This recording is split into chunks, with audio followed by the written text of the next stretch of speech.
In our day-to-day lives, we often come into contact with fellow members of society. In these interactions, we have specific unspoken rules and conventions to make communicating and cooperating easier and prevent us from hurting each other. But what happens when these rules are broken? As opposed to criminal law, which the state uses in dealing with antisocial elements, civil law deals with disputes between individuals, whether natural persons like you and me, or juristic persons like companies, or even deities. The most common examples, which everyone is familiar with, are contracts, whether for buying a packet of chips or concluding a $1 billion corporate deal. However, another, far more nebulous aspect of civil law does not capture the public imagination as such. Today, that's what we will be covering. By the end of this video, you will be familiar with the basics of tort law.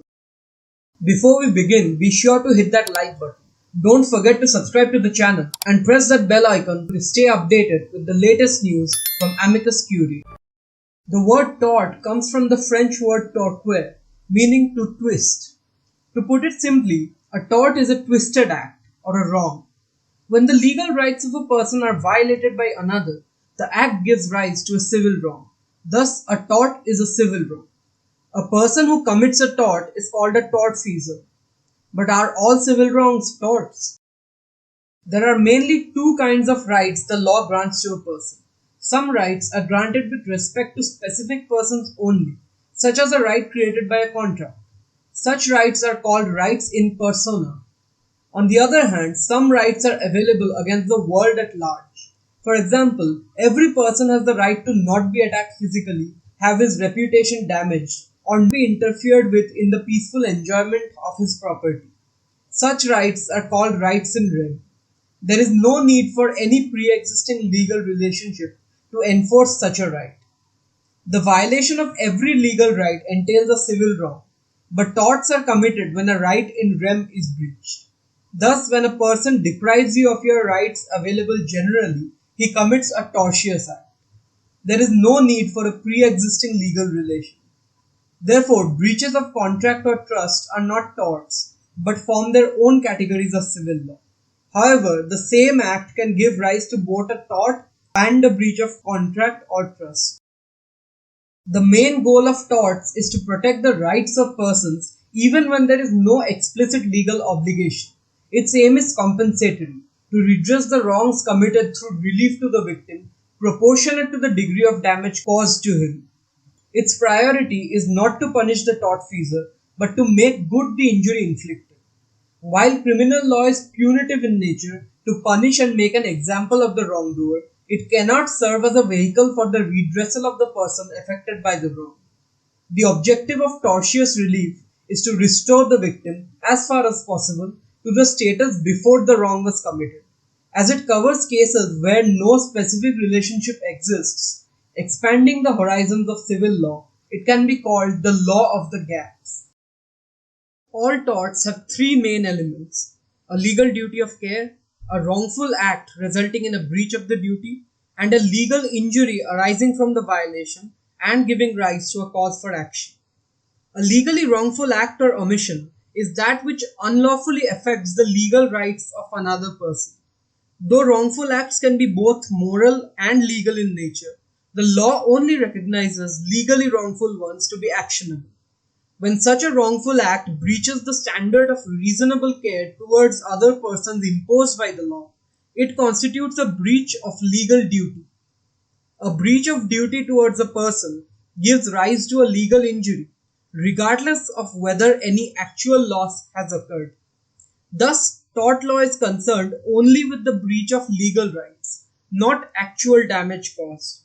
This is called injuria sine damnum, or an injury without damage. On the other hand, even if an act actually causes damage, it will not be tortious in nature if no legal right is breached. Thus, if a company suffers losses from a competitor offering superior service, it will not be entitled to claim damages despite economic damage, as free competition is not a legal injury. This is known as damnum sine injuria, or damage without injury. In the Indian case of Bhim Singh vs. State of Jammu and Kashmir, an MLA of the Jammu and Kashmir Assembly was not allowed to attend the assembly by a police constable. The Supreme Court held that he had suffered a legal injury by not being allowed to exercise his right to do so, though no actual damage had occurred from this. Both torts and criminal offences are wrongs, but of different natures. A tort is a private wrong occurring when a person's right in rem is breached by another. It is a personal cause for action. On the other hand, a crime is a public wrong, a travesty against the social fabric. It wrongs the people at large, though a singular victim may be identified. Private rights are not relevant in crime. Torts occur between persons, with the state acting as an impartial arbitrator to determine the rights and obligations of each party. However, the state is an interested party in criminal prosecution, where it acts itself in the exercise of its law enforcement functions to punish the criminal on behalf of society. Mens rea or guilty mind is essential in crime. The intention to commit an offense is a crucial ingredient to determine guilt. However, it may or may not be relevant in deciding tortious liability, as not all wrongs require intent to constitute them. Further, even if they do require intent, it may just be intent to commit the act in question, not necessarily a malicious intent to cause harm.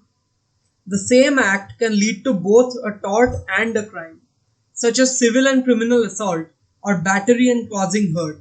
In such a case, a victim is entitled to both claim damages and initiate prosecution to punish the offender. In most cases, the remedy of a civil wrong is damages or monetary recompensation for the injury suffered.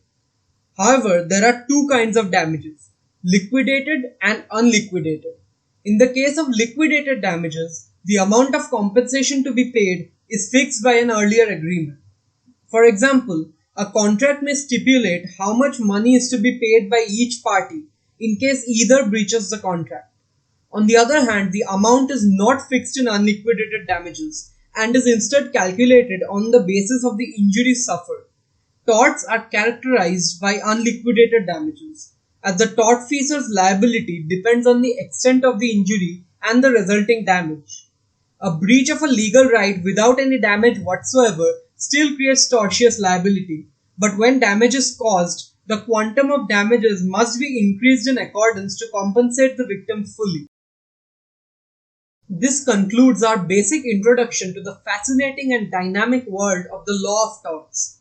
In subsequent videos, we will look closely at various aspects of this field, such as the types of torts, kinds of liability and damages, important cases, and other topics.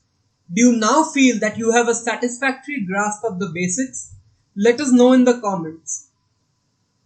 As always, if you like this video, be sure to like it.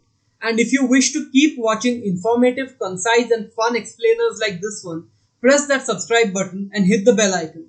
This was Amicus Curiae, and thanks for watching.